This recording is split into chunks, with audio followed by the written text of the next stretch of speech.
welcome everybody to another edition of Hot Program. I am your host with the most, all the way from the East Coast, and as always, good people, I am in.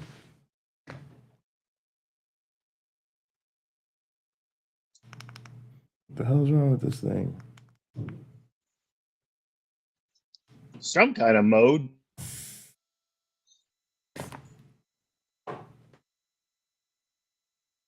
Airplane mode, and now a man who you are probably already familiar with, a man who put little thought into this introduction because he needs no introduction. How you doing today, my one black friend?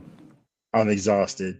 How are you doing talking about that? Yeah, same, definitely, definitely exhausted. After this, I got about 7 hours worth of work to do. Same. Yeah. You do? Yeah. Okay. Yeah. For my job, where everyone else is off this week. I work all day, every day. All right, let's jump into this clip because we're gonna talk about, we talk a lot about whitewashing Christianity, and today we're gonna talk about blackwashing Christianity and what that looks like. And I can tell you, blackwashing is a lot more difficult for people to deal with because I think we all have these romantic notions in our heads. So let's watch as much of this as possible because the video is like I don't know, what is it? It's like 17 minutes long. So yeah, we'll just try to get through it in chunks and then and chat. All right. So can I just make a couple of quick statements? This is one of my favorite topics ever. Like ever. If we're going to go into where the Hebrews of the Bible, black people. No, there's nothing to do with that. No, it's a total different thing. Hopefully this is not your favorite topic ever. Okay, because that is like one of my favorite topics ever. No, the Hebrews were not black. I don't freaking know. I wasn't there. There, so.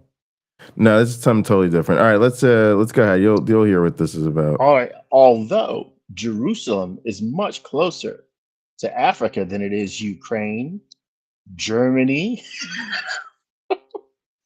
and a whole lot of other places in Europe. Yes, it's true. Anyway. All right, let's go ahead and jump into this. Watch this video, then we'll talk. Hey y'all, so now that I have uploaded the first part of episode 12 of Rooted in Rome, where I'm talking about the birth of the Black church, I have something I've been wanting to share with y'all for a minute, but I needed y'all to see this foundation first, okay? So, back in November, a friend of mine invited me to her family's church. It was a primitive Baptist church. And it's a type of church I had never been to before. Her family owns it, meaning her great-grandfather started this church, which I think is beautiful for Black history, right? It's in a rural area, very small town in North Carolina. I get there and I see it's a beautiful piece of land because they have their church building and then they have a detached kitchen and space to sit and eat. And then they have a cemetery. So this is like where the entire family comes together. As I come in and I sit down, I realize there are no instruments, and I believe that particular denomination doesn't believe in instruments. And so they started worshiping. What I heard was something I had never heard before, but it felt like my soul was remembering it, if that makes sense. It felt like this is what my ancestors sang when they were enslaved. Like I could just feel something generationally, ancestrally within me. Okay?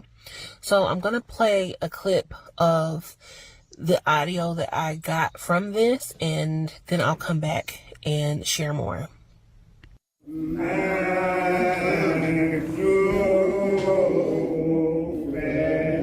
Without thy sweet mercy, I could not live here.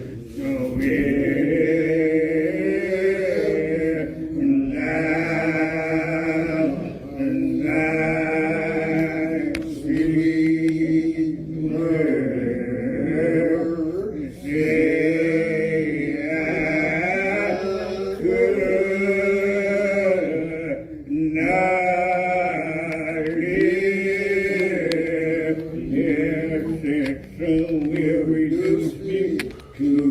look is there, and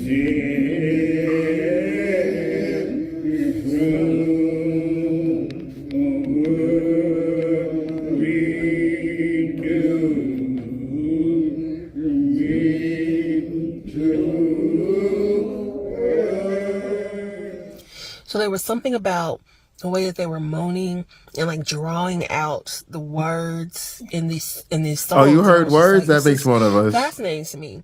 Also, Can you pause I noticed that there was a lot of songs about death. It was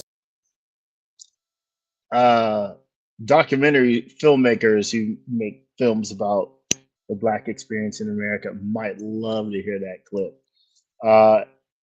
It's what I would imagine a lot of those fields sounded like as you rode by them on your horse, where the people couldn't necessarily see each other because they're working, but somebody is a song leader of the group, just to pass the time, or in an Underground Railroad sense, help people figure out where they're supposed to be going so they can stay hidden during the day, or where they're supposed to meet somebody at night so that they can freaking bust out of slavery. It is very interesting, and I have relatives that are from the South, and a lot of relatives that have been in ministry or are in ministry, and I've heard singing like that. I've been in churches where there's been singing like that, and it is interesting. And as you pointed out, you don't always know what they're saying. Sometimes you're literally getting a modern version, and I don't mean changed much, probably, from what was being sung 150 years ago, and maybe even before that. There are people in the South who know African songs. They have no idea what they're singing, no idea, but it was just the song, some funerary song, or something else of that nature to celebrate the tribe that was carried here with some people who were enslaved, and they didn't leave behind all of their culture. In fact, probably music and stories were the only thing they could bring with them, other than their sorrow. So, yeah. Interesting. All right, I'm gonna roll back a bit just so y'all can hear where she's talking about death, because it's really important. Also, I noticed that there was a lot of songs about death. It was just this focus on when I die. And I'm just like, why so much focus on death? And then in doing the research, I'm realizing that's the theology that they were given, is that when you die, like, that's what you're looking forward to. You're not looking forward to earth right now because you're enslaved. Your life sucks. But when you die, and so let me play a clip now. In this clip, pay attention to the lead singer, because I'm going to come back and talk about him.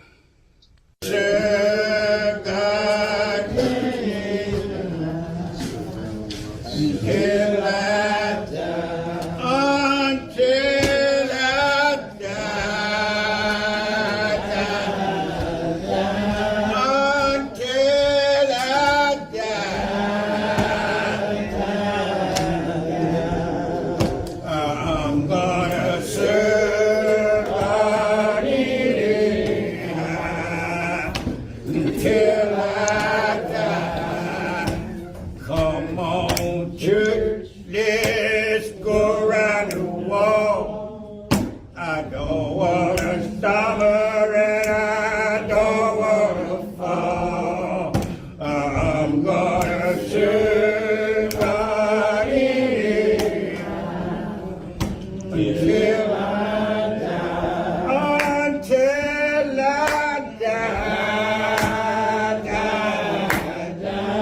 Church, until I die. I'm gonna serve God anyhow till I die. Okay, so in my time and going to different Black churches here in North Carolina, I'm noticing that there's generations of us missing, like people in their 20s, 30s, 40s. Like, we're really not in these particular institutions, just from what I've seen. Okay, just not a large number of us are not there. And in this church, when I went in there, I noticed it was pretty much like 50 plus. Okay. So this particular man leading the song, mind you, they meet once a month. This was November. And I want to say about 3 weeks later, this man passed away. And just like that, our elders are becoming ancestors. And what happens when everybody has passed away?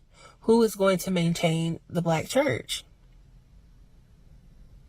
And it's like, I can understand from the standpoint of it is a harmful space for a lot of us. Yes. Christianity is a harmful theology for us, right? But the institution of the Black church, the fact that it's the social center, the way that we connect with each other, what happens when everybody's gone? And just the thought, like, are we passing this down to our children? Do they know what worship sounded like for our ancestors? Do they understand and appreciate call and response? Do they see us shout? Do they understand what that looks like? I can say for myself, my daughter doesn't know this. She's 13. She hasn't had the Black church experience because she has only attended mega churches. So she doesn't know what it's like culturally. And that's really hard. You know what I mean? I am somebody who has traced my genealogy, and so my connection to my ancestry is really important to me. So then my next question is this. Should this be preserved just for the purpose of cultural identity? And should I be someone who takes this project on? What I see myself doing is gathering photos, video, and audio, but in a way where I can still honor the practice, even if I'm an ex-Christian, even if I don't subscribe to the theology and the doctrine, I can still go into these spaces knowing how to dress, knowing how to talk, understanding my place in there, but just documenting it just so we can have it to pass down. And this isn't saying that absolutely nobody out there is documenting. But this will just be a project specifically for this so that we have something more, because we need to document as much as we can. So what do y'all think? Like, do y'all think this needs to be preserved? Is this something I should do? Will pastors welcome me if they know I'm not even a Christian? I don't know. So comment, let me know. Let's have a conversation in my comments. And also ways that you can support would be, let me know if there's churches that you feel like I should visit. I want to start compiling a list. I want to start working on logistics and just trying to see and feel, if this is something I can take on. I want to start reaching out to pastors. You know what I mean? I don't know. I just feel some type of connection to this work. And when I look back at my own art practice, I have been documenting, even though I didn't have the language for it. So yeah, I'm considering starting this new project. So let me know, y'all. Let's talk about it. Okay, link to her page is below. I am obsessed with her page. She has done, I think, a 12-part walk through the evolution of Christianity from the beginning of the New Testament all the way through like Roman occupation, how the Ethiopian Bible came to be, manifest destiny. Like she has outlined it in from like an anthropological point of view, instead of like, oh, well, clearly this is like what God always meant to do, and like it's much more of a historic, objective point of view of how the monster that is Christianity today, as it shows up in the world, came to be. I find it fascinating. And going back to something that I just said, I do think that this kind of work needs to be done. I think that and these are just my thoughts, feel free to leave yours in the comment section, but also definitely follow her and share your thoughts with her also, because she would be the person actually doing this work. But I do think that we in general need to be having more conversations like this, especially if you are descendants of the survivors of the transatlantic slave trade.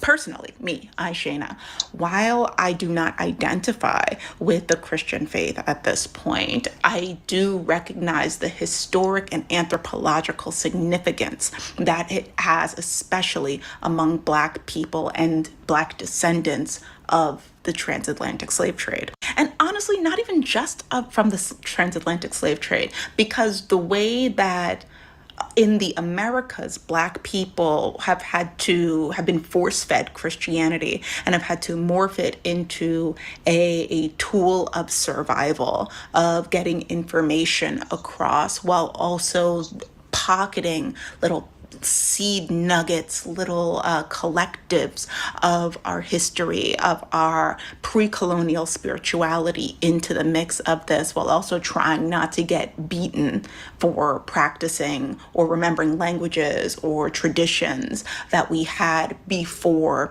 the mass kidnappings, rapes, and murders. There's so much history. There's so much survival. There's so much in that we are still living in today, and even in Africa.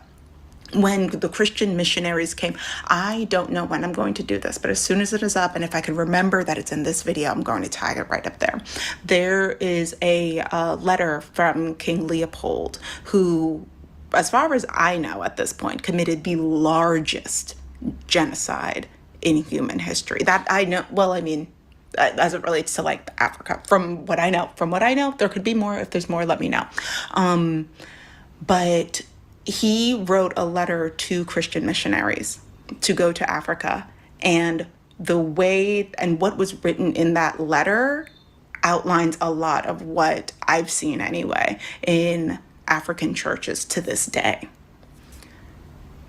I think, just me, Shayna, once again, let me know your thoughts on this. There's so much history. In the same way that, unfortunately, for a lot of people to understand what is happening in politics right now in the West, you have to have at least some understanding of the Christian Bible. You have to have at least some foundational understanding of scriptures, of certain stories, of primary characters. To understand the politics that people are surviving today, to fully understand like the Epstein files and like where they drew inspiration, where Jeffrey drew inspiration. Like there has to be an understanding of this because of how it's showing up in society. And I think that the Black church, from a historic an anthropological point of view, to understand so much of the history of Black culture in the Americas, because it has been forced to be entwined with the church, and then we had to redefine it to not just make it make sense to us, but for us to use parts of it as a tool. It needs to be preserved. Not necessarily that folks need to be going and like all that, but I'm almost thinking more as like a museum. Not like a singular museum, but like a collective, an archive, a space where people can go and learn and connect the dots. Because I just think that's really important. And I also think that would be really important, not just for Christians, but for non-Christians too. Like there's so much in the experience that a lot of people, and what I see, once again, there's so many Christians that are mad at me in these comment sections. There's a lot that we experience as Black people. I will use I statements. There's a lot that I have experienced as a Black person who grew up in the church that, how do I word this? 1 second. Okay. That through the church and through like the song that was shared earlier in this video, there is a spiritual experience that I had in listening to that. And in growing up in the church, a lot of what I would have considered to be spiritual experiences, I was told to associate it to the Bible, to Jesus, to the Father, to a man. When in actuality, that spiritual experience was a deep, long-standing possibly even epigenetic connection Can you to pause it, Pocket ancestors, Locker? to Okay. And I say that not because I don't think what she's saying is great. It's just so that's not a copyright issue. Um, as many of our audience members will know, I've had a couple of near-death experiences. Um, well, it's not the best way to phrase it. I've had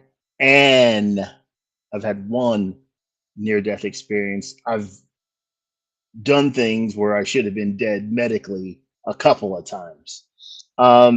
But the one that was the near death experience, when she talks about spiritual stuff, I think people are trying to get to where I was and what was happening to me physically because I was unaware that I had become diabetic and my blood sugar was estimated, they don't know, to be over 800.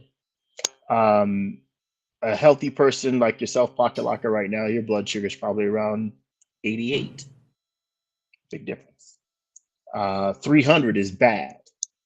200, you probably had a piece of strawberry shortcake or something like that, and then your blood sugar will fall off back down to the 80s. During that time, I was in the Caribbean with my ocean view, oceanfront apartment, and I'm laying there on the bed dying. What my body did is my brain said, I'm going to turn off all the stuff I don't need, right? I have to keep the heart beating. I have to keep the lungs breathing and so on.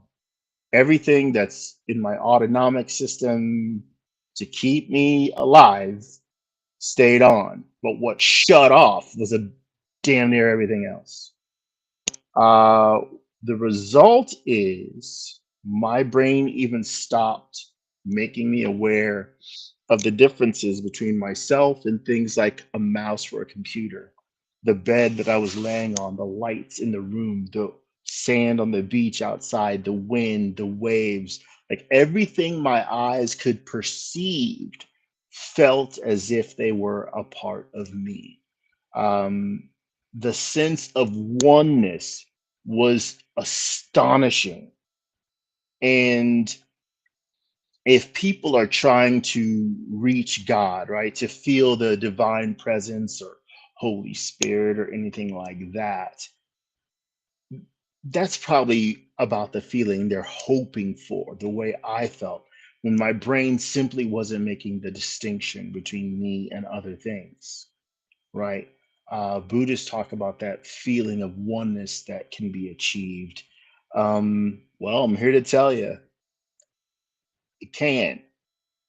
However, obviously, chemically, some really serious stuff was going on within my brain and within my body.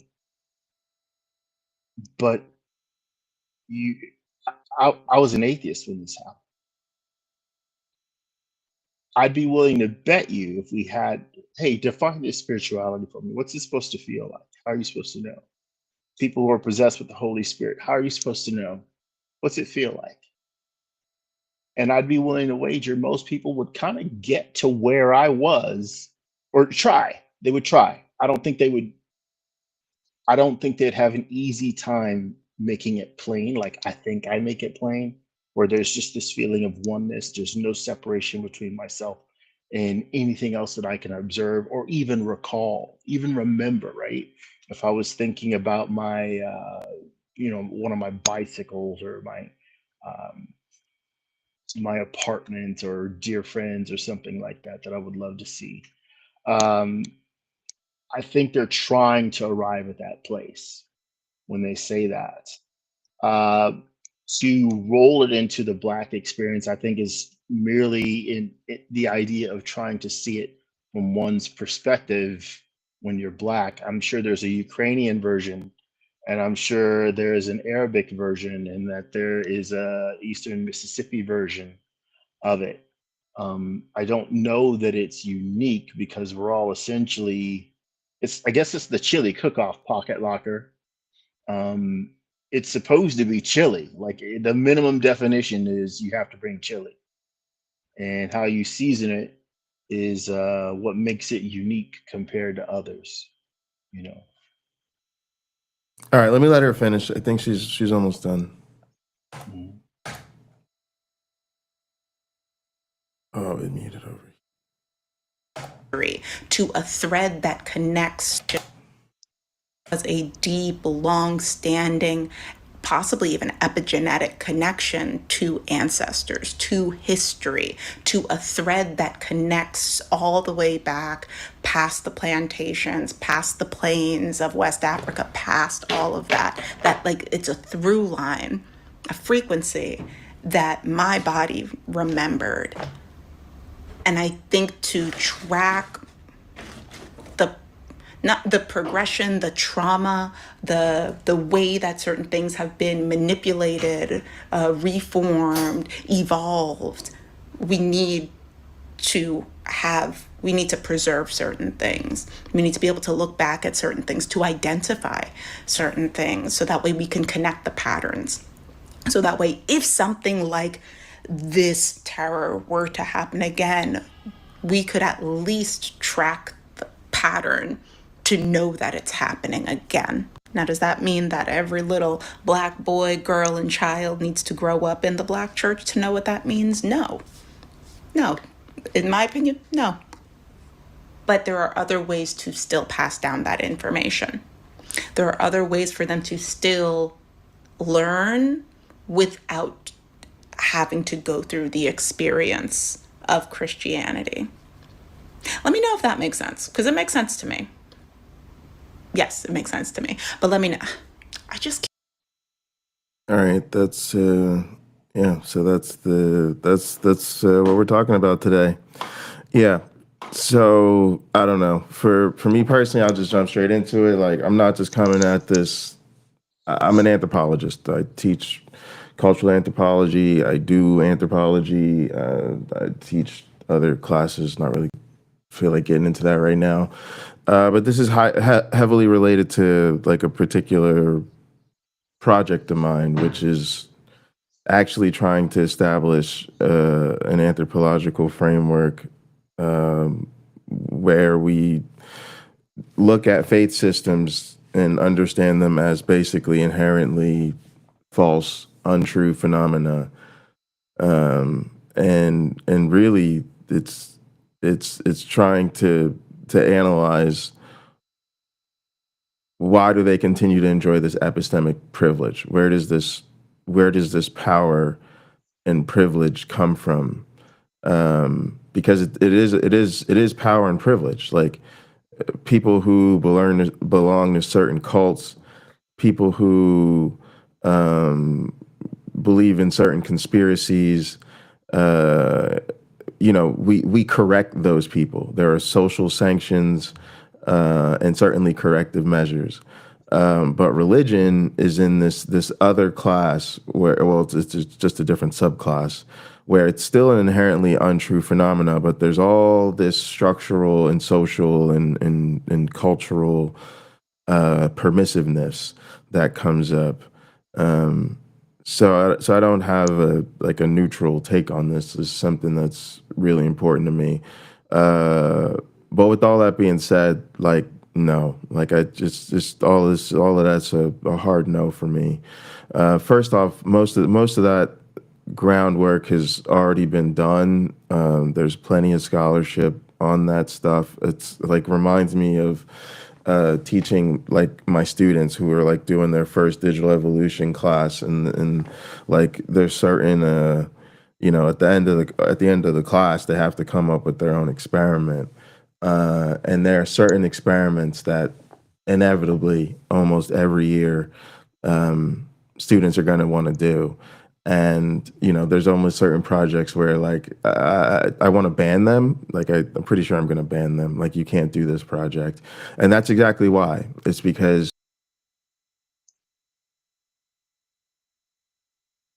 Fuck, I'm lucky.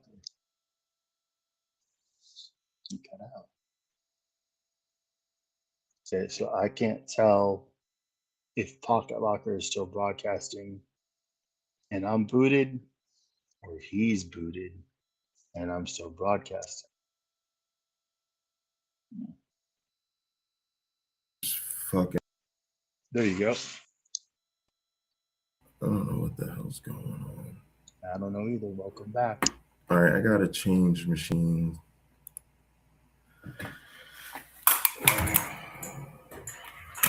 I keep storing these in my.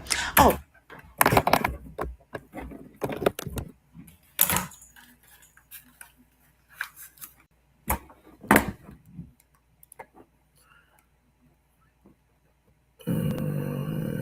I don't need the screen share.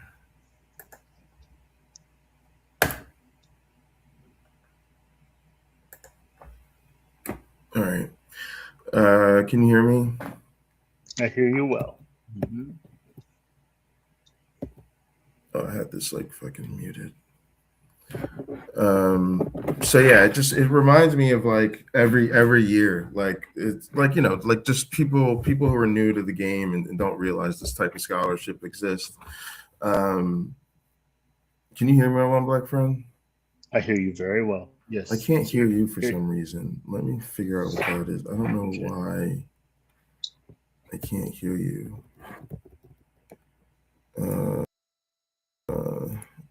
Hang on. Let me see what my audio is set to. I thought I solved the sound issues on my other machine, and I guess I didn't. Actually, wasn't it? Yeah, I don't know. It's been like something else like all day. First, it was my sound. First, it was my camera, and then fixed that, and then it was the mixer. Now I can't hear anything. Let me see.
I don't even know what machine is the right one to use. I literally can't hear anything. I have no idea what's happening right now.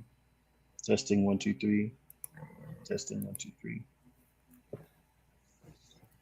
Testing 1 2 3. All right, hang on. Let me play this video. Ready for takeoff? Whoa.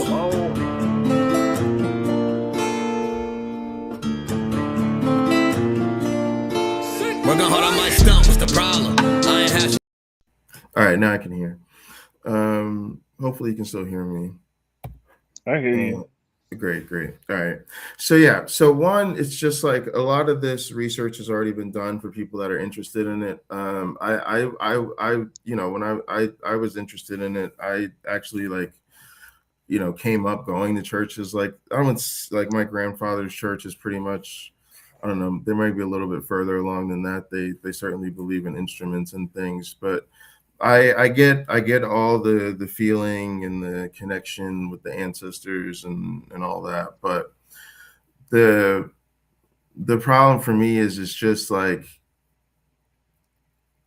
it's just not time for that. Like it's this way in which people, even people who have allegedly, you know, deconstructed or left the church, there's still this romanticization of the church that totally doesn't take on the critical analysis. It doesn't identify the fact that this is a cult. and Christianity is not true, and there's a way in which Christianity is being weaponized right now, particularly against Black people, that like we need Black people to fall out of love with Christianity.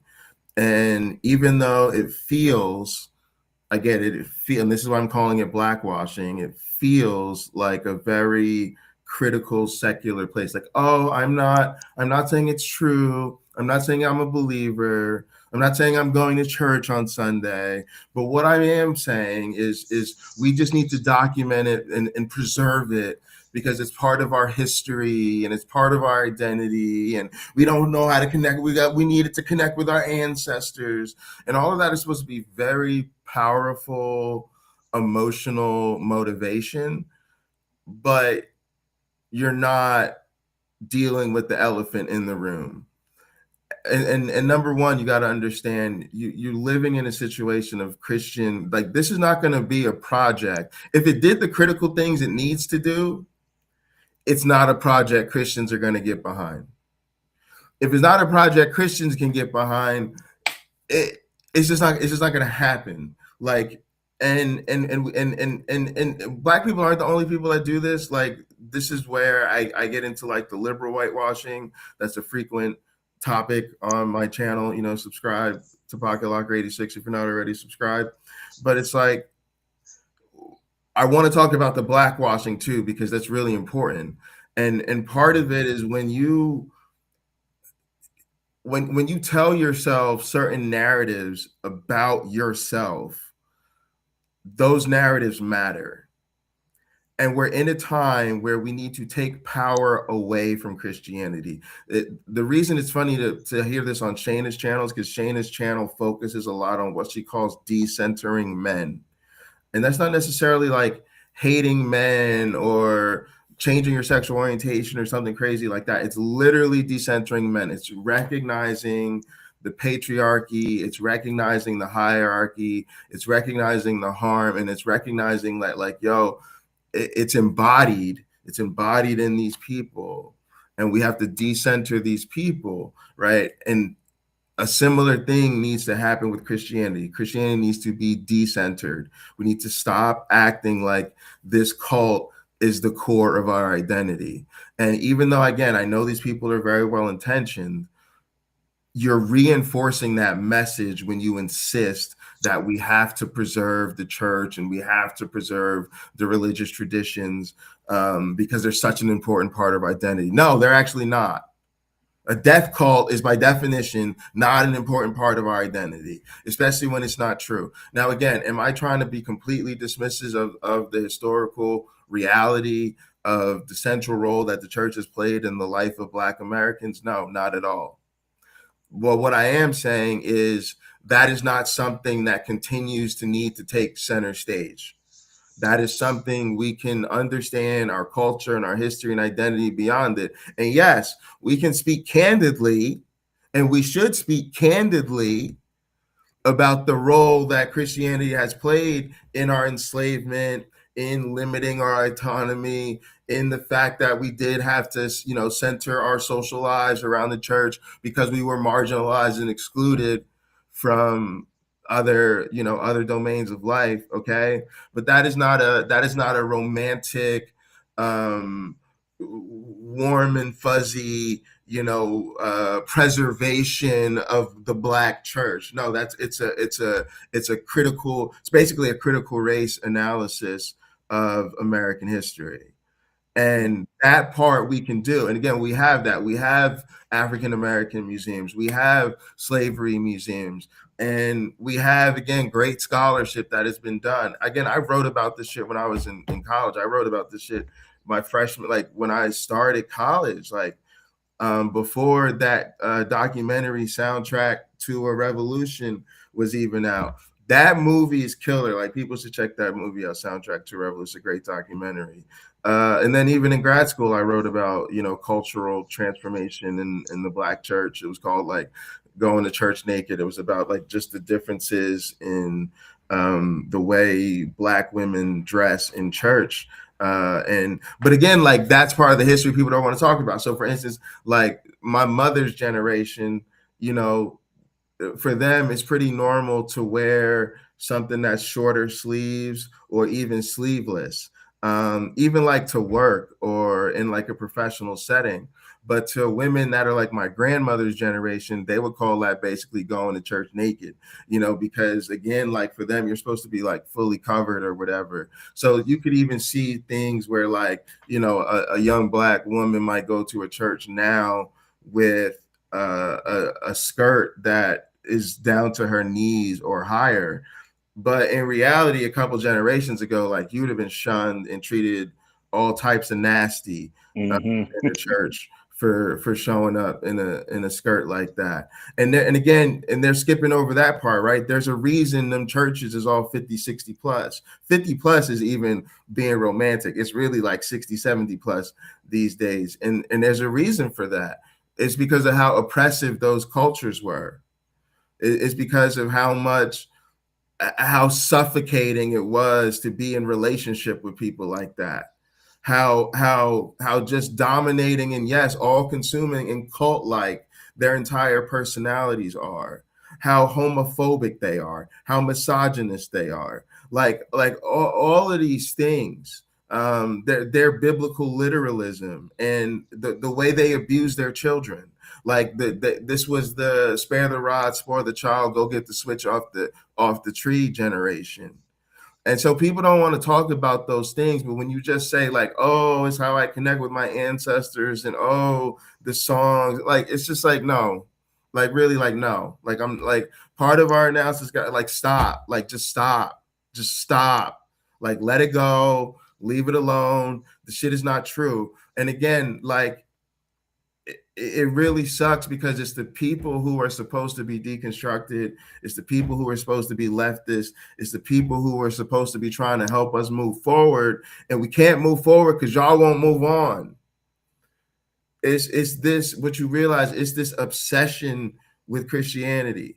I even see it, like you see it with a lot of white leftists now. They want to do their Bible studies and they talk about, oh, my grandmother's church, it was so sweet. Everybody there was so nice. They just wanted to love Jesus. And then we would go into the basement and eat sandwiches and fried chicken. And it was so wonderful. And it's like, yeah, and every single one of them motherfuckers voted against the rights of people like me. You forget that them same congregations, them same churches used to go in and had a little church picnics and then go watch Black people get lynched. Like it is this, it is the cherry picking. You want to do the cherry picking for them. And so again, I'm not suggesting that there isn't any historical or sociological or anthropological value to understanding these patterns. But what I am telling you is that an effort to preserve them, because they're so unique to our identity and to our culture. One is a failed project from the gate. It's a failed project from the gate. The one thing Christianity can never do is be honest about Christianity.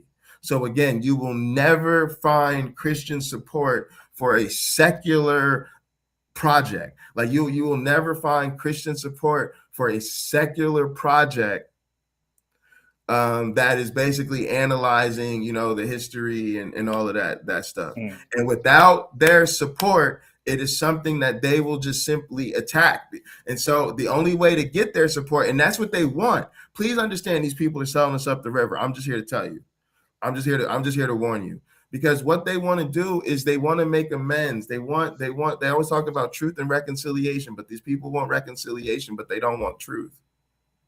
So what they really want is they want to still fit in. This is the desire to be accepted. This stems from our inability to accept that our family raised us in a cult and that we are no longer a member of that cult. And then as such, we are outside of identity alignment with our family, with our community, with our culture. And with that, they take the relationships from us.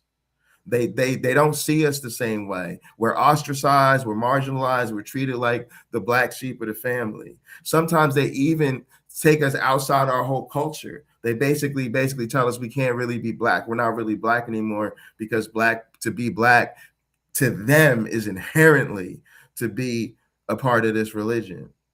And so since that hurts so much and we don't want to deal with that, subconsciously we find other ways to try to say, hey, look, see me and love me. I'm still part of this family. See me and appreciate me. And one of the ways we do that is we find ways to continue to center and to romanticize the cult. That way we can say, look, I'm still a fan. Look, I still think that this is essential to who I am. I still think that I can't understand my own identity without preserving this church. But you have to understand that for them, the cult is always about the cult's business. The cult doesn't care about your historical analysis. So the only way that they are going to accept a project like this is it has to be subverted to their narrative from the jump. So anything that's too harsh or talks about the faith claims in a way that doesn't legitimize the faith claims, that's not going to be a part of this. Nope, that's not going to get approved. Anything that talks about all of the abuse and all the exploitation, that's not going to be talked about. The way the historical analysis of even why aren't y'all in the church? The girl said it herself. She said, my daughter's only ever been to a mega church. Why didn't you raise your daughter in a church like that? Because you knew how they were. You knew how ugly it was up in there. You had to get yourself out of there, and you had to go to a liberal, moderate, probably totally whitewashed version of Christianity so you could get so you don't even really want to worship with our people like that. Y'all don't even want to be a part of the denominations that really are the core of the Black church. Let me jump into it. Go ahead. Yeah, because I could go for hours. You can. And you may want to tell people, because there'll be some new viewers, about your grandparents, and I think that's where a lot of your passion comes from, seeing what a grip this has had on them and how that has affected your life. You may want to go into that a little bit. No secret to our audience, I like classic vehicles, classic cars, classic trucks, and stuff like that. I don't like them all, but there's quite a few I'm fond of. I have a 57 Chevy truck. Underneath it, there's all this modern stuff that was never around in 1955, 1956, or 1957. Never. On the inside, there will be all this modern stuff that they never put on those trucks back then. The reason why is I want it to be comfortable. I want it to be high performance and loads of other attributes I want it to have that it doesn't. There are people that will look at my truck and say, oh, it looks nice, but it's not true to the General Motors heritage that it, essentially was designed to honor. You've made all these changes. I didn't want a time capsule. It sounds like these two ladies are looking for a time capsule. Not that they're interested in practicing what they have seen, but preserving it as an artifact for future generations to understand. One of my was an anthropology teacher. Yeah, he said behavior is an artifact. What people do and what they have done in the past is an artifact that gives us a window into who individuals were, into who societies were, people groups, that sort of thing. If you see the Avatar movies, James Cameron, I don't know, other than the technology to make those movies, what he invented in terms of the tradition of the Na'vi people. I'm assuming like nothing. I'm assuming everything is claimed from some existing and still pre-existent and still existing culture on this planet, down to the chanting, the way they encircle themselves, the way that they revere nature in this manner or that manner, how they interface with it might be a uniqueness, I'd say, to some degree, because they're using that little ponytail organ, whatever it's called, to do that with some creatures or things. There is a desire by many people to want to be a part of that because they want to, maybe their current life has some sort of emptiness that they think the old ways can fulfill. So they embrace some of the old ways, or some people will immensely say, I'm going to immerse myself in the whole thing. I'm going to have the full experience as best I can in modern times. You can find people who will live biblically for a period of time, meaning they will follow to the letter what the Bible says to do or some other ancient book. And they want to see how their life changes. What are the key differences that they feel within themselves, that they see the people around them, how they are affected, maybe how their family is affected by it. Here in Indiana, we have a lot of Amish communities. I feel even that's changed. They tend to shun modern technology, even to where a zipper is something fancy.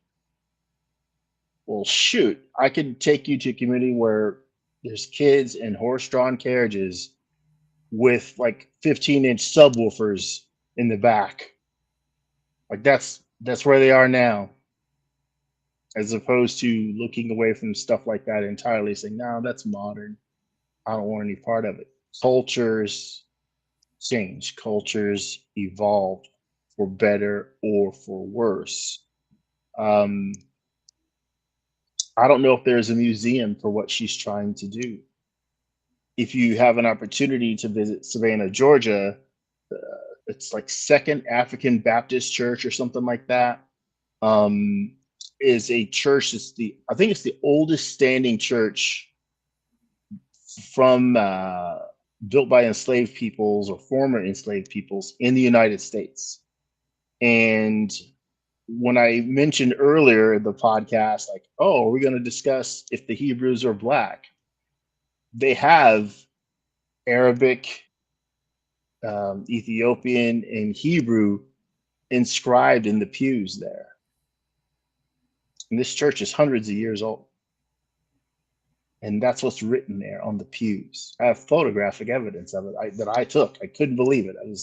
I heard about it, and so I made the trip there to see it. And there were people at that time, right? They wanted to preserve something about the various cultures of the people who were attending in that church. Some of them still slaves going there on Sundays. You know, some of them freed people. That's how they financed it. Freed slaves had paid a large part in building and financing the building of that church. So in looking back, I think to some degree, we hope to see ourselves. And maybe what these ladies are after is to help other people understand that this is what our ancestors did. Not that it makes it right, pocket rock, but it's simply stating these were their procedures. These were the lengths that they were willing to go to. This is what they thought worked, right? When I call some people out on the validity of Christianity as truth, I'll say, hey, look, let me take you to Mark 16, chapter 16. And we'll just read verses like 16 to 20. Can you lay hands on people and heal them? Because Jesus says those who believe in him will be able to do this. And when they can't do it, does that invalidate the rest of it? Because this is the head guy saying this. This is the head guy saying it. It should be good enough, right? If walking on water is good enough to prove he's a miracle worker, if him healing the sick and raising the dead is proof enough that he was a miracle worker, might him being wrong about something be proof enough that a lot of other story elements are fictional? Might that not be the tell to show us, hey, you know, this is not so different than Mars or Apollo or Zeus? They're stories, and they're meant to help people understand how to live a better life in the world. I think we can easily apply that to these ladies looking to find ways to preserve those old ways of the church. I'm with you, Pakalaka, in believing that they're not necessarily the best ways to pass on knowledge. The Christian church is not necessarily the best way to pass on morality. And I'm not saying the Buddhists know it all either. I'm not saying the Muslim knows that they know it all. I don't know that any of us know it all. The best thing we can do is respect each other, give each other the space we need to be ourselves, help each other out when we can, and keep on trying. Our Constitution for the United States of America starts with we the people in order to form a more perfect union. That idea of something being better than it was should never die. We should always be looking to make it better with every innovation to make a new law, maybe because of a technology or something. We shouldn't just forget about that because it may be useful to people who are around 300 years from now, where they go, I'm glad they did that. And it looks like we don't need that anymore. We're past that. Nobody does that anymore. So that's the tension I'm trying to address, which is people talk about making a more perfect union, making things better. But I'm trying to help people understand how sometimes, even with the best of intentions, we're the reason things don't get better. And so part of my analysis is it's not questioning their motivation. Like I said, their motivation is fine. It's cool. Like, people want to preserve their culture. But for me, the structural analysis is how does the cult, in this case, Christianity, how does it maintain that epistemic privilege? Because I know it's not true. I know it's not real, but it's in power. And that power is being used very critically to oppress people that I care about. So that's so there's the thing. We have to first understand where I'm coming from. That's a problem. I've just identified a problem. Okay, well, let me address that. Okay. It is real. It may not be true. We know parts of it are not true. But we have individuals that cast those facts. We see it today in our society, in our government. They will cast facts aside in order to continue forward. That's my point. Cast them aside. That's continue forward. So that's my point but the rest of us are the reason that's happening. We're the ones who are sanctioning that. If somebody says the earth is flat, we say, no, it's not. And then we either ostracize them and make fun. We laugh about them. We make fun of them, or we demand that they look at the evidence. We show them the pictures. We have them fly to Alaska or whatever with YouTubers and scientists and take Antarctica. Pictures of the whole whatever that whole thing was. Right? If somebody says to you, I think vaccines cause autism, we go, no. We know that that's not true. Let me show you. We send them the papers. We go through the court cases and help them understand that was a scam. And then we have Dr. Fauci tell them, like, yo, no, vaccines are safe, right? Like, that's what I mean when I say epistemic privilege. Most things that either are not true or let's say they're evidently not true or not evidently true, we go after. With this religion thing, we shelter it. Now how does that become a problem? It becomes a problem because everybody, I shouldn't say everybody, but it's currently being used as the source of power, right? There's people who are doing a lot of harmful things, and every time we ask them, why are you doing this thing? They tell us they're doing it because of that untrue thing. So it's the epistemic privilege combined with power that makes it a tool of oppression. Okay, so now you have people who what I'm trying to understand is, why won't we go at the epistemic privilege? When you have your enemy has exposed their greatest vulnerability, that's what you attack immediately. Because that's how you end things, right? If our enemy is coming at us And the vulnerability is, you could just go around the back and then climb up the ladder, take the king out, and be done with it. That's exactly what we do when we get on with it.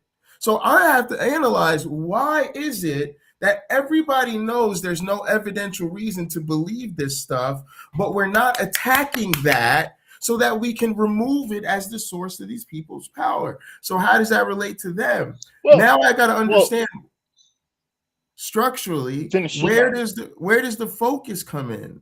The focus comes in because this is how it works. So I'm trying to show people, I'm not trying to demonize them like they're doing something terrible, but I'm trying to show you how it works. How it works is, in the midst of the struggle, people who are allegedly aligned with the opposition, the people they should be resisting, they're people who, if they left the church or they don't believe it, they're a very unique case for people like me, because they're the people who's like, you don't even believe this stuff. Okay, cool. You see all the problems it's causing. Cool. So then when my question is, now what are you going to do about it?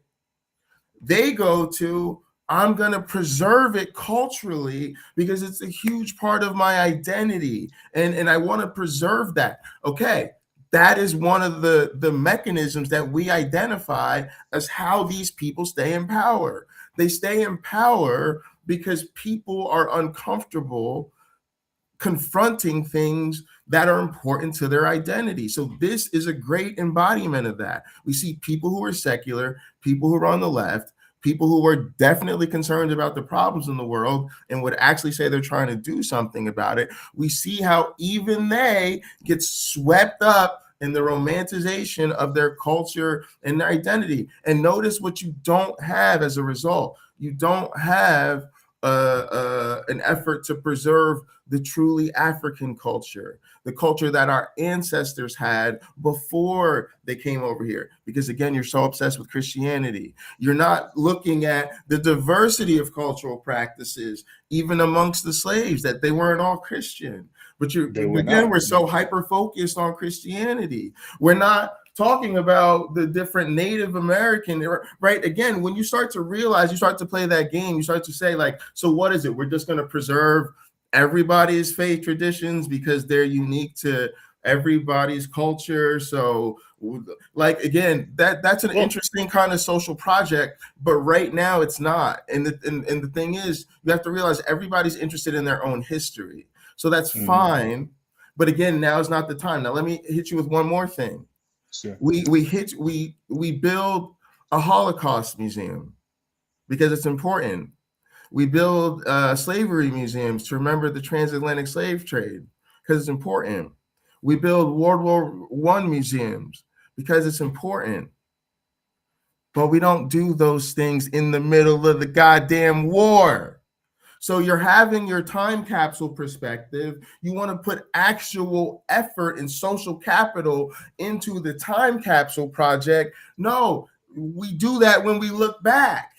We do that when we look back. We're not looking back right now. Right now, we need to take the power away from Christianity. And then once we do that, once the matter's settled, we can build the museum. But this is the effort to construct a museum to the faith that is oppressing us while it is actively oppressing us. And again, I'm not trying to demonize these people. I'm trying to explain to the audience how this happens structurally. And this is a great example of how this happens structurally, because it's so easy to romanticize things that we consider essential for our culture and our identity. And in doing so, we maintain their structural focus. We keep Christianity at the center. And rather than telling people, I don't believe Christianity, let's talk about all the harm it's done and all the oppression, it becomes, let's talk about the songs, the recipes, and how to connect to our ancestors.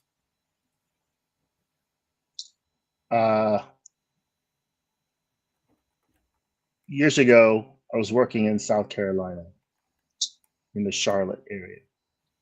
And I got an opportunity to photograph some Civil War reenactors. These are people who were reenacting for the Southern side. And I mean, talk about access. Everyone as part of that project was told, answer all his questions, pose for all his photographs, whatever you need. They were firing cannons for me and stuff like that. Just, I could document everything, everything. I love talking to these guys. Like, why do you do this? And this, of course, is long after the Civil War is over. This is probably 12 years ago, I think I was there. And the uniforms, people made their own uniforms. These guys sewed their uniforms, or they worked with their grandma to make it and stuff like that. If they could just buy one off the shelf, because some of them didn't want to, right? They wanted, what was it like to have to fix this thing when it got broken? Because they were doing that. They would get snagged on something. You'd be, they could be, get some sort of demerit or something for being out of uniform if their uniform was too tattered. Obviously in battle, that's going to happen, but there was an expectation that they adhered to for a time while this, activity was going on. I don't think I spoke to a single racist during what was I there, like a week or something like that. No one talked to me that way, like they were, but they wanted to sort of identify with their ancestors. Again, they were the living museum to some degree, Pocket Locker.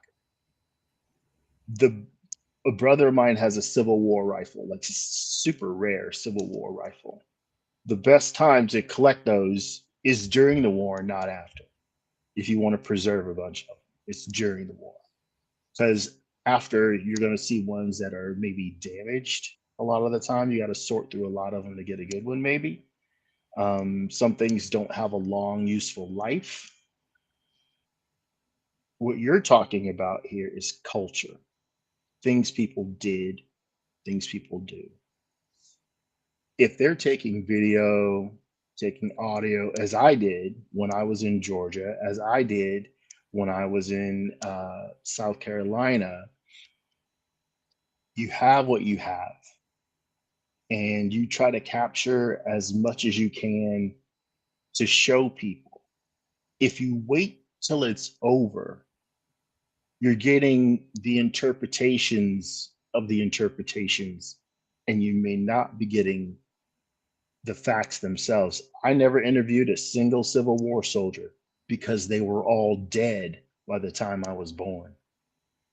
Maybe one or two of them were alive, but most of them were dead before I was born. So that opportunity is gone. We have books, and obviously there were some recordings done of these people's struggles, and what the townspeople in the various towns went through themselves. There's evidence of what they left behind, their interpretation, some actual photographs, maybe some actual film. I don't know when movies were invented. I think it was like the 19-teens or something like that. But some of those people might have been recorded talking about their experiences. So what is to be preserved may not necessarily need to stay in practice, Pocket Lock. And I think that's part of your point. We don't need this to continue.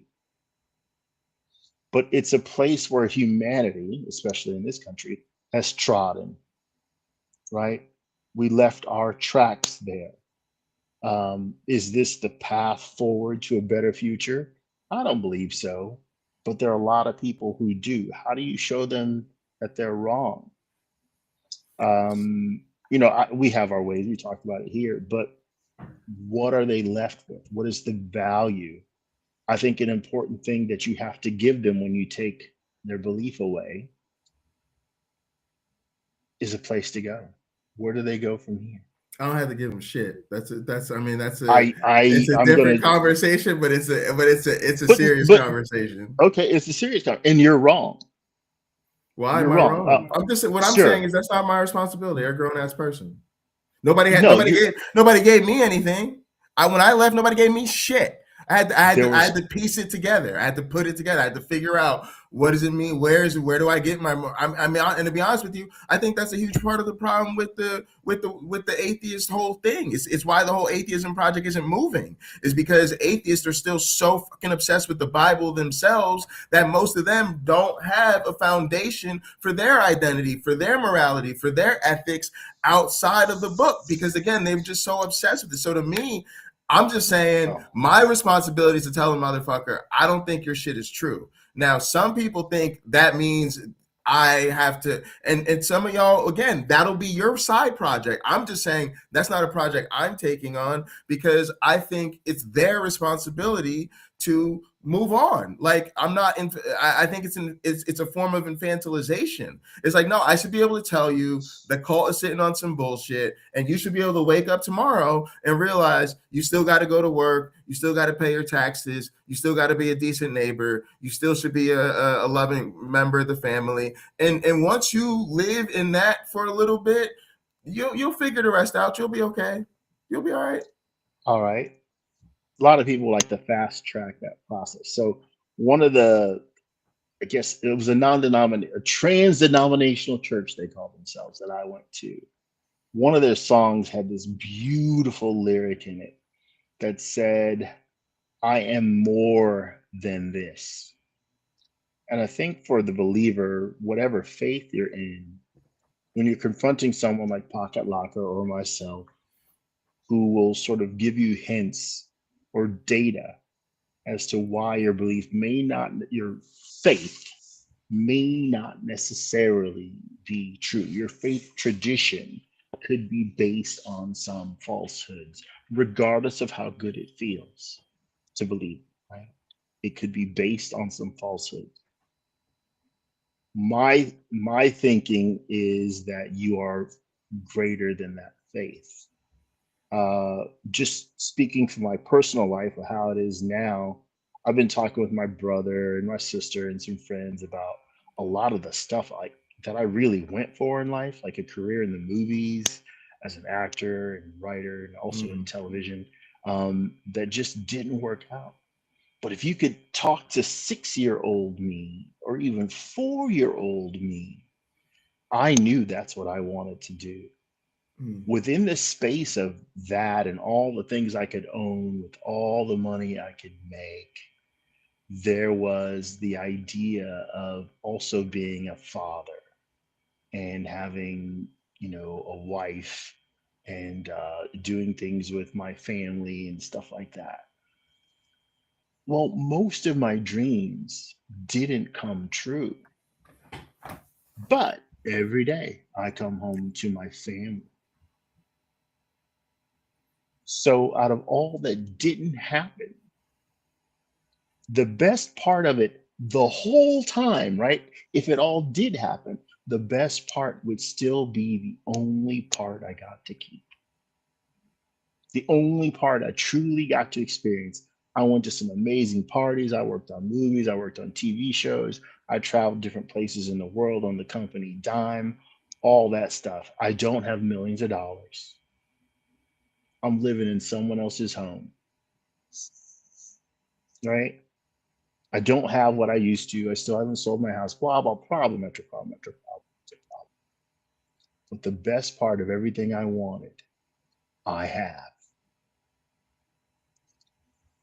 For those who we confront Pocket Locker, who thought that heaven and being with God and Jesus and seeing relatives that have passed away again was supposed to be even better than that, right? The family they craved, the love that they craved.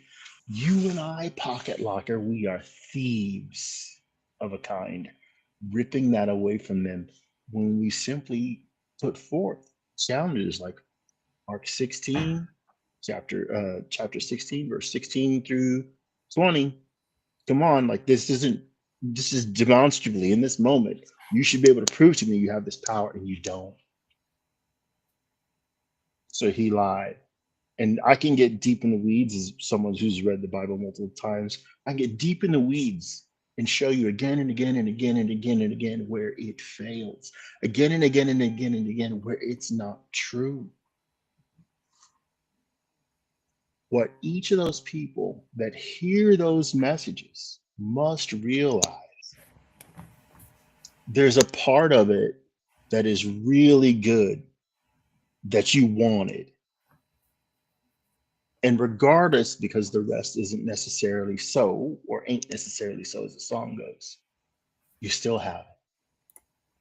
And that's where you need to put your energy. That's where you need to put your focus. And at the end of the day, you still have you. If you don't have the spouse, if you don't have the children, if you don't have those friendships, you're still here. And you have to decide, hey, how do I want to orient myself? What are my new goals? What do I want to achieve with the time I have left on this earth? Because the afterlife, the clock's going to keep on ticking. It just stops for you, right? Your molecules return to the earth one way or another. And you no longer participate on a conscious level.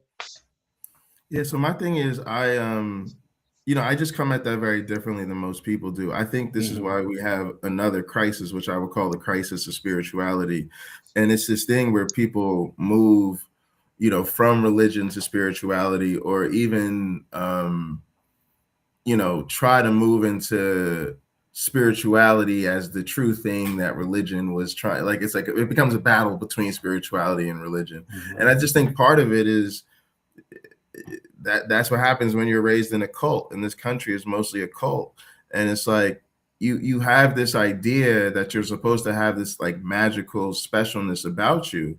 And so, yeah, when somebody comes and tells you that shit is not real, you feel like something's been taken from you. But my thing is, you felt like you were missing something you didn't need in the first place. Like, I'm fine being regular. I'm fine being normal. I appreciate the mundane. I appreciate being part of nature. I appreciate being an animal. I appreciate being an ape. So I don't need that. Even when you talked earlier about, her talking about the spiritual experiences she's felt in church, and then you talked about, the oneness you felt when, you had your near-death experience. I'm just totally not interested. Like, that's just me. Like, I just don't even get why people. Okay, you teach anthropology. You're going to see in your travels and in your reading, man, there are people who took substance. You know what I'm trying to say? Substances. Yeah, I still can't say it. That's what I'm trying to say. To change the way that they perceive reality, hoping to perceive reality better, or what they thought was better, right? It could just be different. But because it isn't the day-to-day, they feel as if they've stepped into the unseen world pocket locker. And the rest of the people who don't do this don't get it, right? The shaman of the village is the only one who truly understands life. The shaman in the village, not the oldest people, the shaman who has access to the psychedelics all the time. That guy gets it on another level that no one else in the village will. Well, that isn't necessarily true. It's just the shaman takes something and it alters his perception of things. Right. It doesn't mean that the world actually functions the way that it did when he was high. Right. It doesn't. Yeah. So it's just another viewpoint. In fact, at that same trans-denominational church, the chief reverend of it used to say something that I thought was just brilliant.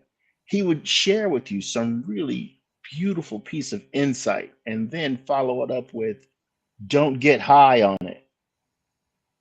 No, that's cool. No, that's good. That's good. Yeah. Don't you dare think that that's the pinnacle of understanding. Yeah. Don't you dare think you can ascend to that for a moment, because you gotta come back down. So don't get high. Don't even go up there with it. Stay down here with it. And view your life, or add that to the way that you approach life down here where the rest of us are. So I think the idea, obviously we're going to disagree. I think the idea of preserving what those traditions are on video, on audio, in books is a fantastic idea. It doesn't mean that that's the way we ought to live. Right? We see it in an interesting form in our modern times with all this stuff about certain files coming out. How people who are outraged about a whole lot less aren't angry enough. They just fold their arms when they should be like, we demand justice. They don't demand anything. But they're willing to cry about it when it was the other political side. When they thought it was somebody else, it was supposed to be resolved when they learned that it's on their side too. Well, they don't want to do anything about it. Some of the worst behaviors of human beings. They don't want to do a thing about it because they feel, well, those people are the people who run things. I don't have any control. Well, that's what PC's comment about. Why do I have to change to placate the gullible and willfully ignorant? And that has become, but in a sense you do. And that's the thing. Like that's the structural analysis, is that people, that's exactly the point I keep coming back to. It is a subclass of untrue beliefs. Just think of it this way. It's not forget what you believe or don't believe. Like most people see the world this way. You see the world as there are things you are really, really confident they're true, right? There's things you pretty much know, right? Then there's other things where you're like, I don't really know much about that. Like if you told me, Jay, you could base a rocket fuel on like, some crude type of shit, or you could base some rocket fuel on like ethanol or like corn. I'd be like, I don't really know enough about rocket fuel to tell you one way or the other. So it's like, right? And then there's some things that I think are definitely not true, right? Again, dragons, the flat earth, vaccines cause autism, right? There's a whole category of phenomenon we think definitely not true. Okay. So for people like me, and I would say for most people, most of the time, faith systems fall into that, even for believers, right? Because we always say, like, believers, you think everything else is sitting on some bullshit except for your one true religion, right? So you even think everybody else's faith system is inherently untrue, right? That they're not even discomfortable saying that, right? So my thing is just, okay, so from an anthropological perspective, because it's literally what I'm trying to articulate as a scholar, from an anthropological perspective, I now treat faith systems as a class of inherently untrue phenomena, the same way we will with certain conspiracy theories and, magical, mystical beings or whatever, right? Again, but the difference comes in people who believe those things, we ridicule them, we mock them, or we confront them with the reality. We say, let me show you why you're wrong, right? Religion and faith systems get privileged. They don't get challenged. And if you challenge them, there are consequences. So again, the structural analysis is why. The answer is proximity to power, because they're in power, right? Because think about it this way. In a society like America, you might feel hesitant to speak hostilely about Christianity in certain company, right? But in that same company, if you talk about Allah being God or Muhammad split the moon or whatever, that's fine. Like you could ridicule that other religion, you could make jokes about it, you don't have to worry about it, right? And think about this. This affects people like me, because when I go into a classroom, I have a lot of Christian students. I also got some Muslim students. So it's interesting that there's more privilege and anxiety associated with defending the Christian students than there is with defending the Muslim students. And that's because of the cultural context that the institution exists in. The institution exists in a country where Christianity is the religion that is in privilege. Now, if I was teaching the same exact class, the same exact way in Saudi Arabia, I might feel reversed, right? It might be like, oh, like we could talk about those silly Christians over in America or those silly European Christians with their Jesus bullshit, right? But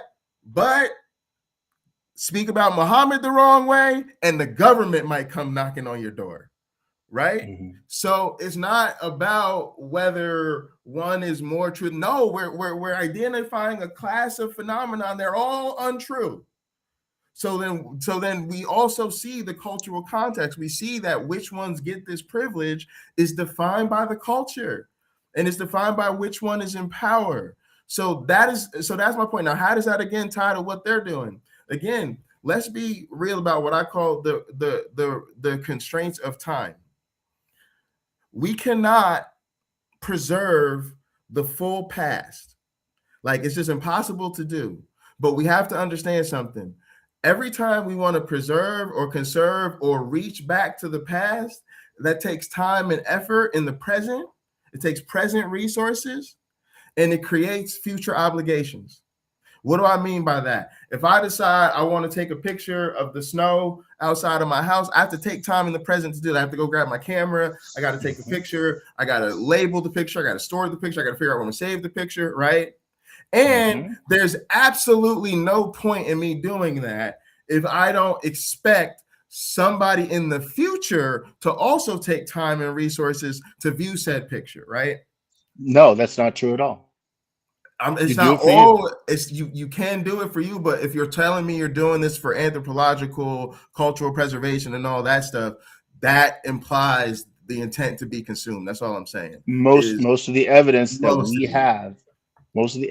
we have was to be used by the people who used it. If I look at arrowheads, for instance, that arrowhead was never made for me to find it 1,000 years later, hundreds of years later. No, but what I'm saying is somebody made to be used. But somebody paid somebody to go collect that arrowhead or take a picture of that arrowhead, and they would not have done that if they didn't not also think that it had future value. That's what I'm saying. I'm not saying people don't just take pictures for their own. I'm just talking about if we're going to stick to, or we're doing this for anthropological reasons or cultural reasons and all, or we're going to build a museum. That's all I'm saying, is that it implies a future intent. And here's the point. The point is to think that those, now you have to think through that framework. Those are very limiting resources. So here's the thing that is on my mind a lot as an anthropologist. And again, it's a different level of thinking than even most of my colleagues, because most of my colleagues don't do the anthropology of anthropology, right? So when I think about anthropology, I also think about the anthropology of anthropology, or more specifically, the anthropology of anthropologists. What does that mean? Again, what we choose to preserve or what we think is worth preserving is also culturally dictated, right? Part of what I was saying about them, when you have Black women talking to you and they say, oh, I want to preserve my heritage and my people, and we want to go back and maintain the Black church because, the Black church is how I understand my, okay, cool, we get that. Take a white person. White people feel the same way. Back in the day, the church was like this, and they sang these type of songs, and they did. Okay, cool. Native Americans feel. Everybody feels that way. Okay, so one, we have a real limiting factor. We literally cannot preserve everything from the past. That would be impossible. But to the extent that we want it to be meaningfully consumed in the future, we're also trading future time for the past. So what does that mean? It means we have to be very critical about what we think is worth preserving now and being consumed down the road, because it has to be worth the time right now. And more importantly, it has to be worth the time in the future. And so a lot of things are that way. It's just people don't think about how limiting that is. So then you have to ask yourself this other question: what and who do we preserve, right? And so, for instance, in anthropology, one of the things you notice is they're very interested in documenting people's beliefs, but they never get into, how the beliefs are used or whether or not they're true or how they're used in power. It's just sort of like, these people believe this thing. And that is considered to be a very legitimate anthropological perspective. So again, from that perspective, it's fine. But some of us have criticisms of that, right? And for me, part of the criticism is when you go to preserve these things, you are still enacting a certain degree of commitment to them, and you recruit other people into that. It's the thing I have a critique when people talk about, oh, we got to have an awareness campaign and we got to educate people. You think that as an educator, I would always be on board with making people more aware of people and educating people on things. Actually, a lot of times I'm not. A lot of times I'm like, no, and I even teach my students this. Why? Because I want them to understand not just the value of educating people on something neutral. I want them to understand the ways in which trying to make people aware and trying to educate people has always been used structurally by power as a distraction. So you take things that people already know about or already should know about, and if they don't by this point, they're willfully ignorant. And instead of actually doing what needs to be done to address the power structures on behalf of the marginalized people, we focus on educating and creating awareness for the dominant class. And then what that does is it allows people to feel like when they've gone to sleep at night and they've educated somebody or they've helped with an awareness campaign, that they've really helped us tear down the structures that are oppressing people, and they've done nothing of the sort. So again, it's not saying that awareness is bad or that education is bad, but it's a critical analysis of the way that awareness and education energy and focus is used oftentimes in ways that are not as helpful as people think. And so this is a similar analysis about preserving the Black church. Number one is to say, right now we're in the midst of a fight. And like Uncle Bobby says about the abuser, remember what Uncle Bobby tells us about when a person's in an abusive relationship. He doesn't just tell us the 4 ways to identify it. He tells us that no matter what, you do not legitimize the influence of the abuser. You never tell your friend that's being beaten by her husband, oh, I get it, he's a great lover. Oh, I get it, he's a wonderful provider. Oh, I get it, he's a great soccer coach and you all have a great reputation in the community. Because when you do that, you reinforce the trauma bond to the oppressor. And so believe it or not, that is what a lot of us do. We've stepped outside the faith. We've left it behind. But in this moment where I feel it is so critical to analyze the way the faith is used to oppress our people, we inadvertently actually romanticize it because we feel it's essential to do so to maintain and preserve our heritage, our identity, and our culture. And while those are definitely understandable, and I would say even, good motivations to do things, if we're doing it in a vacuum, the reality is we're not doing it in a vacuum. We're doing it at a time where our efforts and our energy are very, very critical because of everything that's happening around us. That's why I made the point of, yes, you build the Holocaust Museum. Yes, you build the World War I museum or whatever, but you don't do it in the middle of it. You do it after. And I get that means you want to collect things in the moment so that you preserve the authentic history. I think that was actually a fantastic point, right? But then the question has to become, how much of it needs to be collected? Why does it need to be collected? When does it need to be collected? And who should be collecting it, right? And I would just say, we kind of got enough right now that we don't really need to worry about whether or not we're going to lose the artifacts. But I get it. The problem with it, again, becomes like an education or awareness thing. How much energy and resources are we going to recruit into doing that? Because, again, the concern is not that we'll document the artifacts. The concern is that our efforts will focus on documenting the artifacts or basically making people feel like, oh, okay, well, I'm preserving the church and I'm documenting the history and I'm taking pictures and I'm recording video of everything that's happening.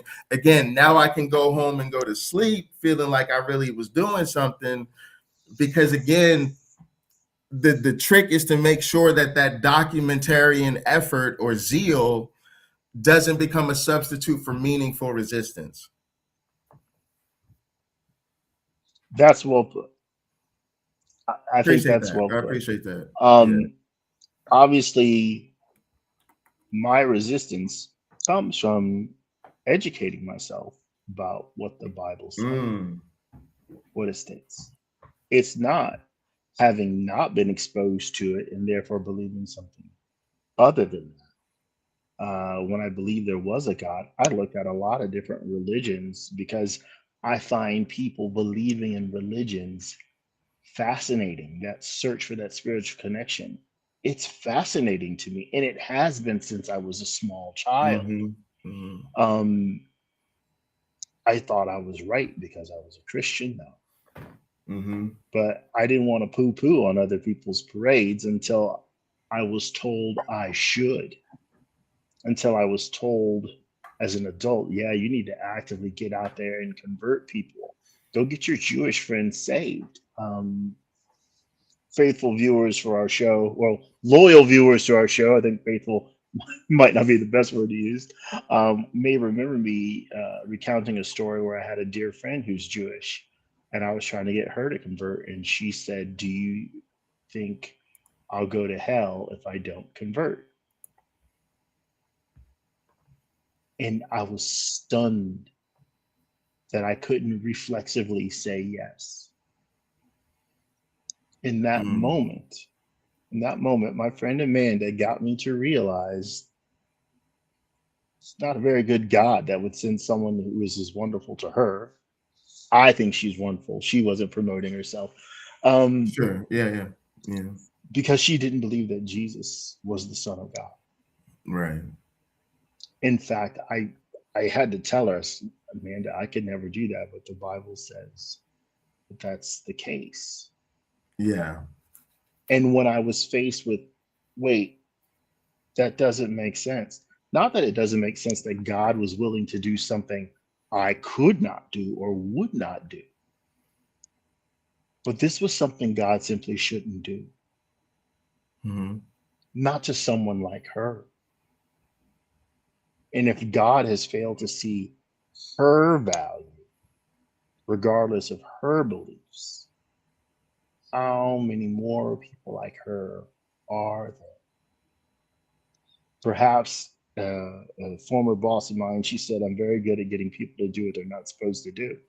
Okay, well, maybe I could petition God, hey, there's got to be millions of people like Amanda. Can we just, we got the space. I know we have the space. Can we fit them in? Or will you fit them in? I know you can. Will you? I didn't know if I'd be able to strike that bargain with God someday. But for people like her, they shouldn't need a bargain. It should simply be that way. Scripture doesn't say that just because someone's quote unquote good, right? There are lots of conflicts within the pages of the Bible.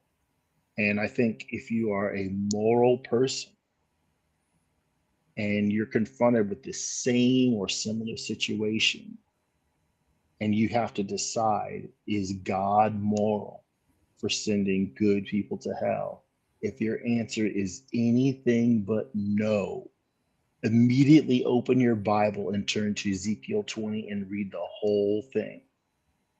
If you can still walk away from a Christian, you had no understanding of what you read in Ezekiel 20. See, I think they do. I really do. You have to remember, like, I really do believe this true. I truly think most Christians at some level have wrestled with something most of us would find morally, just a deal breaker. And it just isn't a deal breaker for them. They just, for them, they're so bought into it at this point. It's like the ones who tell you, if somebody proved to me it wasn't true, I would hope that I would find a way to believe it anyway. And I think that's how most of them really feel. I've said that to my students. I think that's how most of them really feel. But when a person says that to you, I just think we're done, because they basically told you they don't care if it's true or not.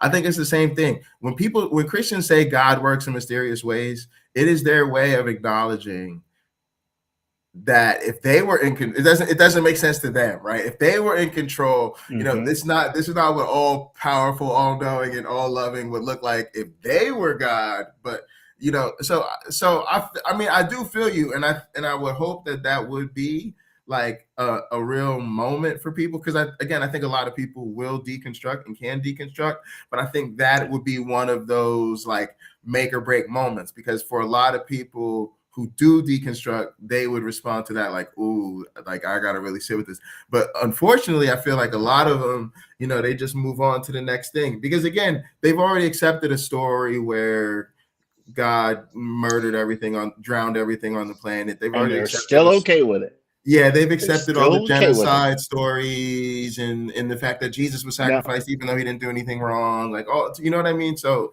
they've already kind of swallowed a lot. Yeah. the thing we need to remember is this. One of the ways that Christianity stays in business is ignorance. The adherents, on average, don't read the material. They don't study for the test. Yeah. They don't. They don't study for the test. If they understood that the Noah's Ark story was taken from one, if not two other older myths, instead of saying, well, no, those myths prove that the story is true because it happened. And when the Jews wrote it down, they just wrote it down with the facts. They got the story right. Like, oh, really? You think so? You think so? There was a Noah's Ark movie out a few years ago with Russell Crowe in it. I think it was Darren Aronofsky that was the director. He did something brilliant. He and the writer, whoever the writer was, the story has Noah talking about the beginning of creation. Because the question in my mind had long been, who preserved this? I don't see Noah giving an account of Adam and Eve. I don't see Noah giving an account of the universe being created.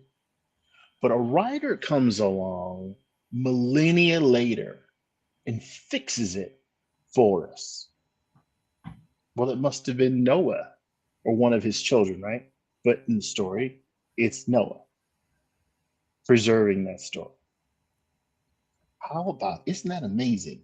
Isn't that lucky that we have? The crazy thing about all of this, and I don't know how it's going to shake out and get resolved, but the crazy thing about all of this is that power is held on and maintained because of ignorance.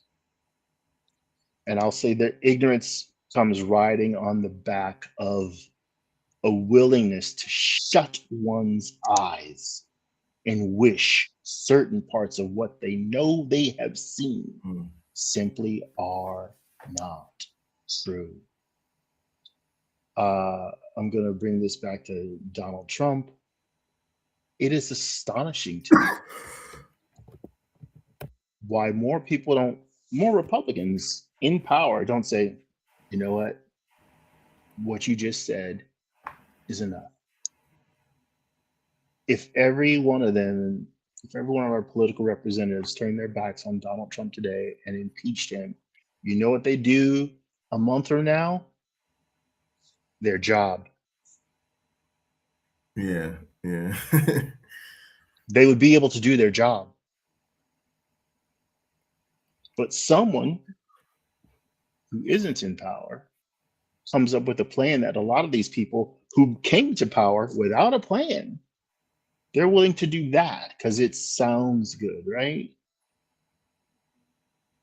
Somebody's willing to attack Iraq or Syria because of something that happened in the Bible thousands of years ago, or that the Bible states happened thousands of years ago. Yeah, we need to get back at them for that. No, you don't.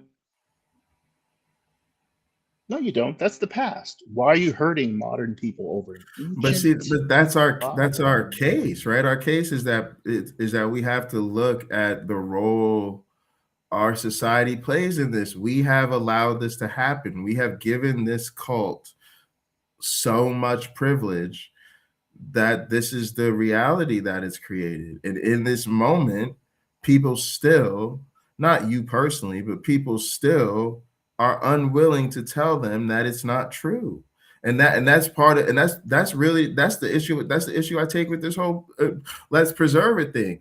Is, look, if you, the most important thing to do right now is to tell them it's not true.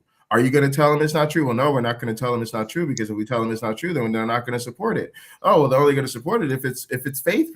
Like, that's the reality. The reality is, I should have used that phrase, faith preserving. But that's the reality of a project like that. A project like that only has legs if it's faith preserving. What do I mean faith preserving? That it doesn't say, imply, or do anything that would actually be considered a threat to the practice of faith. And you could even tell by the way that they were talking about it that they would be good with that. They would be fine with it being faith preserving, because it's the way to honor the culture or to preserve it, or whatever. So again, that's part of my analysis, is that look how this actually works. Even for people who have deconstructed, they have this romanticization that happens as I just want to reserve my culture and my identity. And then in order to do that, for that to have a legitimate shot at working, they have to basically agree or concede to a faith preserving narrative. So you've gone from cultural preservation into faith preservation. And again, that's very dangerous right now, especially because we need to be getting Black people to leave the Black church. Well, pocket locker, then I think you have some work ahead of you in how do you get people to differentiate the two? For me, I simply say it. I go back to what my teacher said, what my professor said. Behavior is an artifact. This is what people did, right? Me talking to those Civil War reenactors. This is what people did. Someone explaining to me how a cannon works.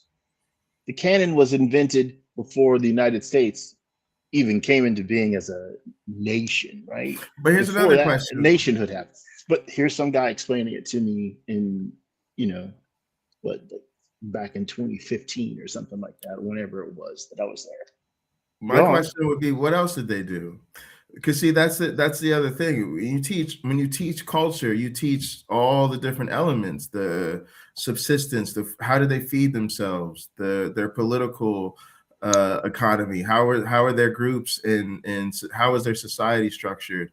How were their family units structured? What was their behavior inside the house?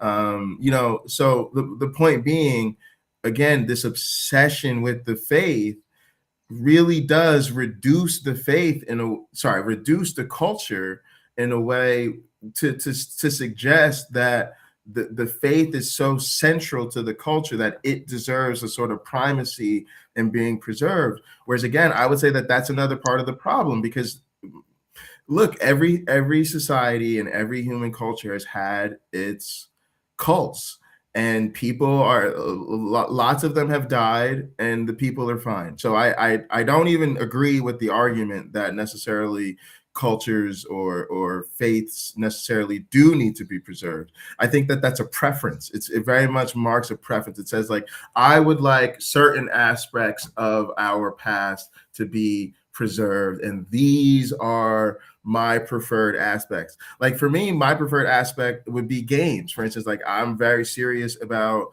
like trying to preserve and pass on Pinochle, because I'm concerned that the same thing she said, when I go to a house party to play Pinochle, most of the people are 50 plus, and it's because it's not being taught to the younger generation. But again, Pinochle doesn't require believing in an untrue cult that is currently being used to oppress Black people. It actually just literally means trying to preserve a variant of a game that has been like practiced in our culture and passed down from generation to generation. And we have very legitimate reasons to want to continue that. Mainly, it's a fun game, and we would love future generations to know how to play it.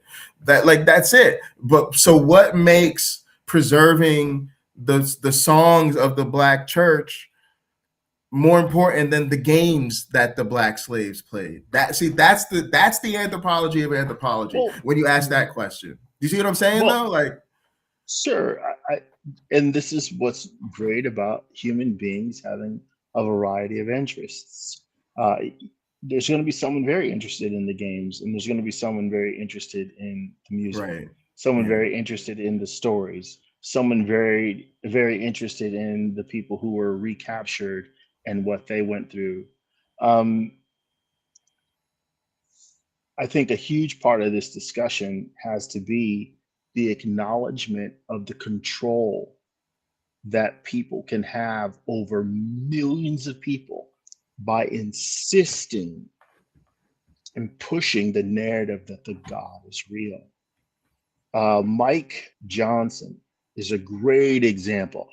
I thought there's no way this guy knows jack crap about the Bible. Someone confronted him on the question of like in Matthew 25, how you have to look out for the stranger in your land. He went right at it full steam, like, yup, I know that verse, and talked about it. And he says, well, the Bible also talks about borders. So he gave a really good response in the beginning, and then he proceeded to bullshit people on why he wasn't actively following what Jesus said. I don't think he was bullshitting people though. No, he was. Or maybe he was. Maybe he was. Because Mike Johnson's always bullshitting. Yeah, he wanted to, in his next breath, justify what he had been doing, and using the Bible to do it. Politicians routinely do this. They hold themselves up to be Johnny Great Christian and all this stuff. And you look at their life, you go, there's no effing way. And they'll say, well, God used an imperfect people like David. David was a man after God's own heart.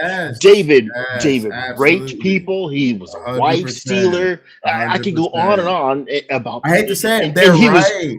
They're right. They're so right. But that's the justification. They're always rolling that out to justify their own cruelty and again their own behavior, and justify themselves doing bad things. But you're almost making my case for me, because here's the thing we do. Here's another thing we do. It's sort of a different issue, but they're related. Well, that's why it's preserved. That's what I'm saying. That's why it's preserved in the culture, not as an artifact pocket locker. That's why it stays active, because you've heard me say this from the beginning of Hot Program. Religion is useful. Yeah, but and be so for real.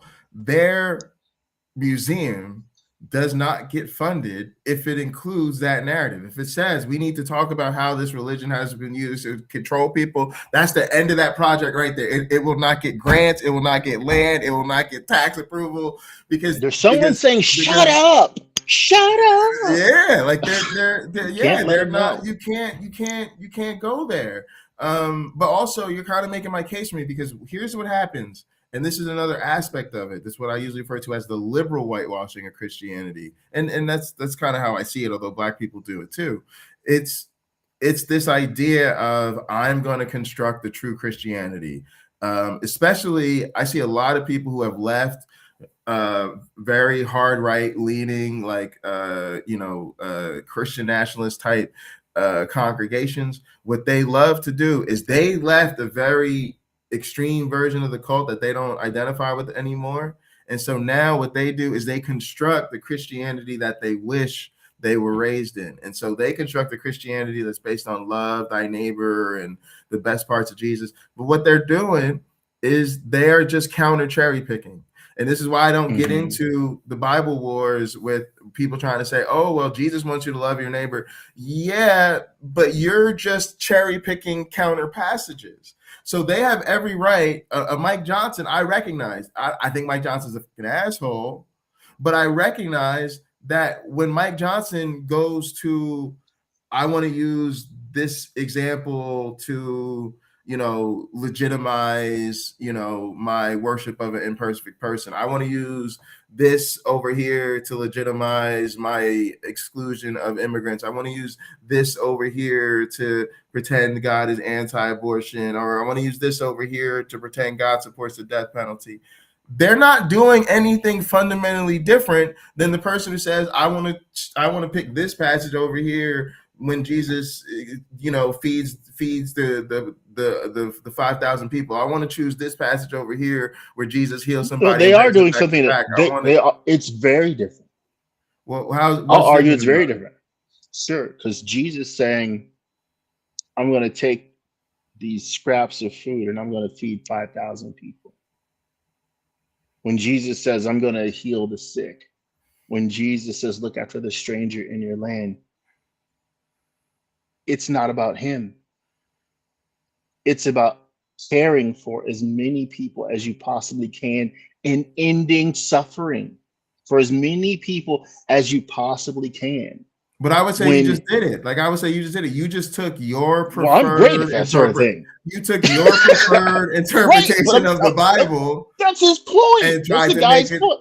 But it's not. I wouldn't say it's the God, but see, it fits into a God framework. Like I would say that God has never. The Bible is not a book. The Bible is not a book about feeding the hungry. There may be a story in the Bible about feeding the hungry. Multiple stories that's about used. It, yeah. But again, you know what else I see that as? And people in America are going to identify with this when I say it. It's the same way the Epstein class did all the philanthropy. And no, I'm not even being facetious, y'all. That is how I see, and that's why I have a problem with the liberal whitewashers. Why do I have a problem with the liberal whitewashers? Because you are taking a cult that you know is harmful, dangerous, oppressive, and not true, and you are basically doing the marketing for it, not realizing that is always how oppression operates. It's like Uncle Bobby says, if a predator looked like a predator, they would never predate. So what you are doing, instead of telling us, yo, that's a predator, stay away from them, you're going, no, they're not predators. They really just want to love their neighbors. They're kind people. They're loving people. You can trust them. And then when the harm happens, you go, oh, well, they weren't the true Christians. They weren't doing Christianity right. Don't worry. They're not monsters. Go to the other church over there. I promise. And then when the harm happens over there, no, well, they weren't doing Christianity right. And it's like, listen, I get it. And I get that people are marks. Let's be real.